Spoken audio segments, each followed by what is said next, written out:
Hello student, आज के इस वीडियो में हम देखेंगे fundamental units and derived unit.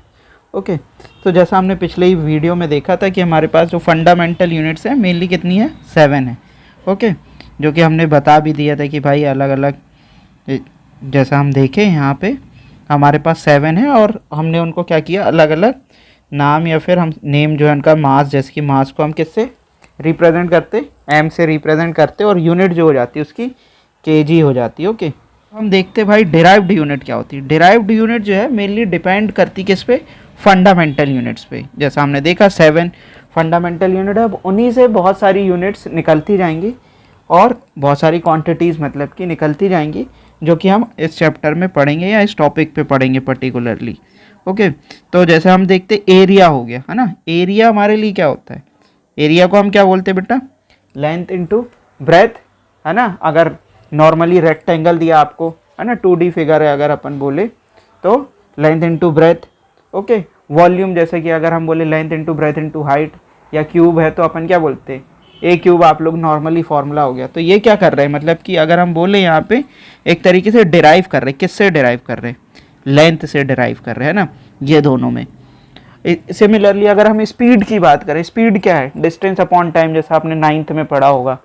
तो स्पीड अपन देखते हैं डिस्टेंस अपॉन टाइम हो जाता है हमारे पास। डिस्टेंस क्या है हमारे पास, एक तरीके की लेंथ है ना भाई। अपन किलोमीटर में अपन क्या करते हैं, उसको मेज़र करते हैं। ओके, और आर में टाइम को रिप्रेजेंट कर लेते, चाहे तो आप मीटर पर सेकंड में भी यूज़ कर लेते। तो आखिर अल्टीमेटली क्या कर रहे हैं, स्पीड जो हो गई एक तरीके से क्या हो गई हमारे लिए, स्पीड है हमारे लिए डिराइव्ड क्वांटिटी। ओके, तो ये जर्नल बेसिकली अपन बोले जो चीज़ें फंडामेंटल यूनिट से बन रही हैं। अब जितनी 7 हमारे पास फंडामेंटल यूनिट्स है, वेदर हम उसको मल्टीप्लाई करें, डिवाइड करें, कितने भी बार मल्टीप्लाई करें एक यूनिट को, जैसा हमने देखा लेंथ मतलब कि एल क्यूब हो गया हमारे पास है ना। तो ये क्या बना रहा है, वॉल्यूम बना रहा है भाई हमारे लिए। फोर्स हो गया है ना, फोर्स क्या है हमारे लिए, मास इनटू एक्सीलरेशन। बाद में अपन एक्सीलरेशन भी पढ़ेंगे, मतलब थोड़ा बहुत अपन यहाँ पे जानते हैं। ओके, तो ये हमारे लिए एक तरीके से फंडामेंटल यूनिट्स में हम ये जानते हैं। अब थोड़ा बहुत डिफरेंस देख लें।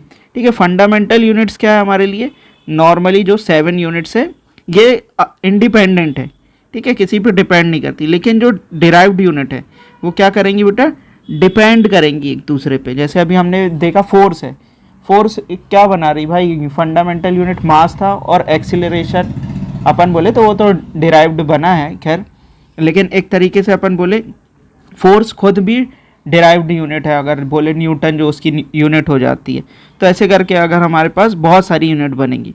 ठीक है, fundamental units can not be further reduce, अब उसको हम हट मतलब कम नहीं कर सकते। ठीक है, लेकिन इनको हम डिराइव्ड यूनिट को क्या कर सकते, रिड्यूस करते। क्यों, क्योंकि हमारे पास बहुत सारी यूनिट्स हैं 7, हम चाहे हम डिवाइड कर दें। Fundamental units can not be express in terms of derived unit, simple सी बात है, हम डिराइव्ड यूनिट में तो बना ही नहीं सकते।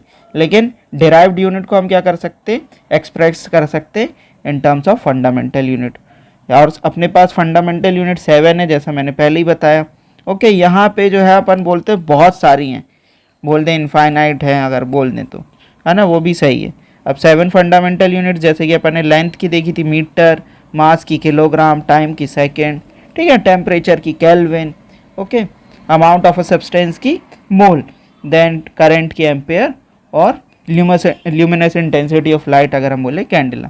अब यहाँ पे बहुत सारी है, न्यूटन जैसे मैंने बताया, फोर्स की हो गई, जूल हो गया, वॉट पावर हो गया है ना, अपन पावर की यूनिट बोल देते हैं, और वोल्ट हो गया हमारे पास, पोटेंशियल डिफरेंस अपन बोल हैं, या पास्कल्स भी है हमारे पास।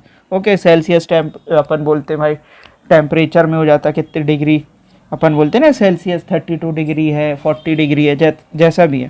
तो हमारे पास ये डिराइव्ड यूनिट्स हैं कुछ, मतलब और भी बहुत सारी हैं, आप लोग पढ़ेंगे और खुद डिराइव करना सीखेंगे। जैसे कि मान लो अगर हम एग्जांपल करते हैं डिराइव्ड यूनिट का, अब एरिया ही हमने बोला, एरिया कैसा है हमारे पास, एक तरीके से अगर मान लो ये हमारे पास एक रेक्टेंगल है, इसकी लेंथ हो गई हमारे पास, लेंथ मान लो हम 3 मीटर कंसीडर कर रहे हैं, और ब्रेथ जो है इसकी वो हम 2 मीटर कंसीडर कर रहे हैं। तो एरिया क्या हो गया हमारे लिए, एरिया को हम बोल सकते हैं 2 इंटू 3 है ना, लेंथ इंटू ब्रेथ। अब ये तो क्या है, एक तरीके से सिर्फ मैग्नीट्यूड है। ओके, लेकिन न्यूमेरिकल वैल्यू, सॉरी। ओके, जैसे ही हम इस पर क्या करेंगे, यूनिट लगा देंगे, है ना, मीटर मीटर। अब ये क्या हो गया 2 मीटर, अब इसको एक्चुअल में क्या है ये एक तरीके से 2 मीटर इंटू 3 मीटर। अब metre into metre, metre square और 6, तो ये जो मीटर स्क्वायर बना है ये क्या है, डिराइव्ड यूनिट है। ओके, डिराइव्ड यूनिट है अगर हम बोल लें तो ये हमारे पास कुछ जर्नल बेसिक अगर हम बोलें तो आइडिया लग रहा है कि भाई हमारे पास बहुत सारी क्या होती हैं, डिराइव्ड यूनिट होती हैं। ओके, आप ऐसे करके वॉल्यूम की भी निकाल सकते हैं और भी कई चीज़ें। ठीक है, थैंक यू।